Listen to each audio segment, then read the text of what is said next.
March 3rd, 1973, 9 a.m. A press conference in the lobby of a federal building in Lower Manhattan. Senator Harold Briggs, 62 years old, for terms in office, a man whose name had appeared on the right committee for the right number of years to accumulate the specific kind of influence that does not require announcement. He stood at the podium in a gray suit with a flag pin on the lapel and said, in the measured cadence of a man who had given many press conferences, that his office had been conducting a 6-month investigation into the narcotics trade in Upper Manhattan and that the investigation had identified a primary target. He said the name Frank Lucas. He said his office was prepared to work with federal prosecutors to bring the full weight of the law against Lucas's operation. He said Harlem deserved better than to be treated as a marketplace for poison. He said he had the evidence, the commitment, and the institutional support to see this through. He said this was the beginning of the end for Frank Lucas. 40 reporters wrote it down. 12 cameras recorded it. By evening, the statement was in 3 newspapers. Frank Lucas read it the next morning over breakfast. He read it the way he read everything, carefully, completely, without visible reaction. He set the newspaper down. He drank his coffee. He asked his lieutenant Illinois what they knew about Harold Briggs. Illinois said they knew the basics. For terms, Appropriations Committee, a campaign finance record that was publicly available and professionally maintained. Clean on the surface. Frank Lucas said, find out what's under the surface. He said, take 2 weeks. He said, bring him everything. Illinois said, understood. Frank Lucas finished his coffee and went about his day. What Illinois and his team produced over the next 14 days was not a dossier in the dramatic sense. It was something quieter and more complete. Harold Briggs had been a senator for 16 years. 16 years was a long time, and long times accumulated things. A land development deal in 1968 in which Briggs had voted on zoning legislation that benefited a company in which his brother-in-law held a significant equity stake. A campaign finance arrangement with a construction union whose leadership had, in the same period, received favorable treatment on 3 separate federal contracts that fell within Briggs's committee jurisdiction. A relationship with a lobbyist named Patricia Caulfield that had been ongoing for 4 years and that his wife of 31 years was not aware of. None of these things were unusual for a man of Briggs's tenure and position. That was the point. They were precisely the kind of arrangements that accumulate invisibly over 16 years when a man believes that his position makes him the one doing the watching rather than the one being watched. Frank Lucas looked at the materials on the evening of March 17th. He sat with them for a long time. Then he made 3 phone calls. The first was to a journalist named Donald Webb at the New York Chronicle, a man who had been covering city politics for 11 years and who had developed a reputation for stories that were meticulously sourced and permanently uncomfortable for the people they were about. Frank Lucas did not offer Webb the full materials. He offered him a specific thread, carefully chosen, that led to the land development deal and the brother-in-law and the zoning vote. He said the sourcing would be solid and the documentation would be available. He said Webb should make his own inquiries and reach his own conclusions. The second call was to a woman named Estelle Morgan, who worked as a senior administrative assistant in the office of a rival senator whose relationship with Briggs was, in the specific language of Senate politics, competitive. Frank Lucas had known Estelle Morgan for 3 years through a network of connections that had nothing to do with politics. He told Estelle that her boss might find certain information about Senator Briggs's committee activities professionally interesting. He told her the information would arrive through appropriate channels within the week.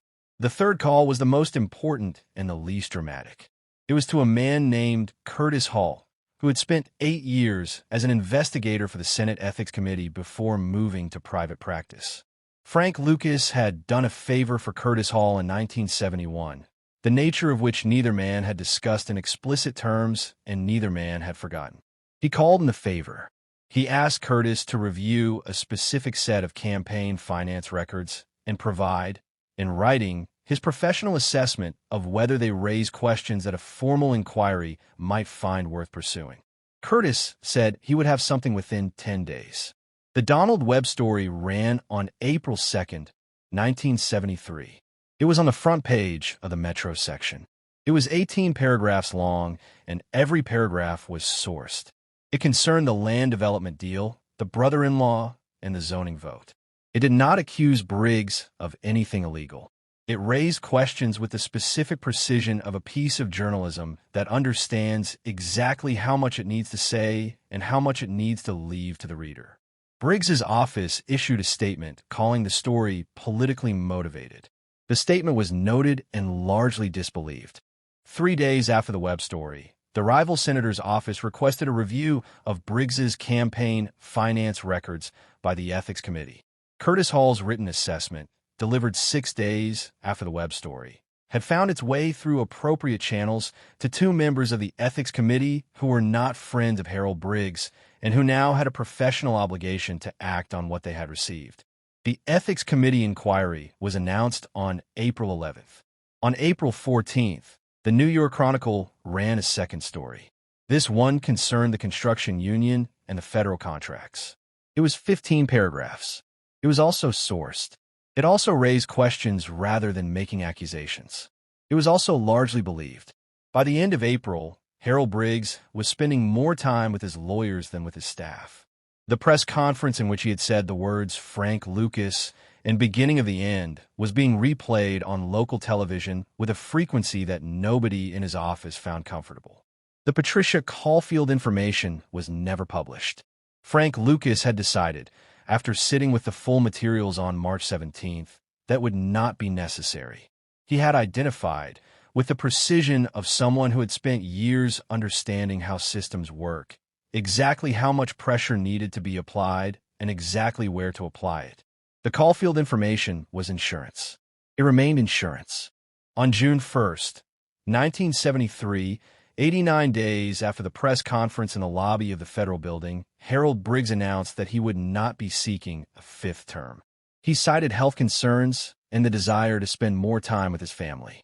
The Ethics Committee inquiry had found no basis for formal charges, which was true because the inquiry had not been designed to find the basis for formal charges. It had been designed to find the basis for a press conference, and it had found one, and the press conference had done its work. Harold Briggs left office at the end of his term.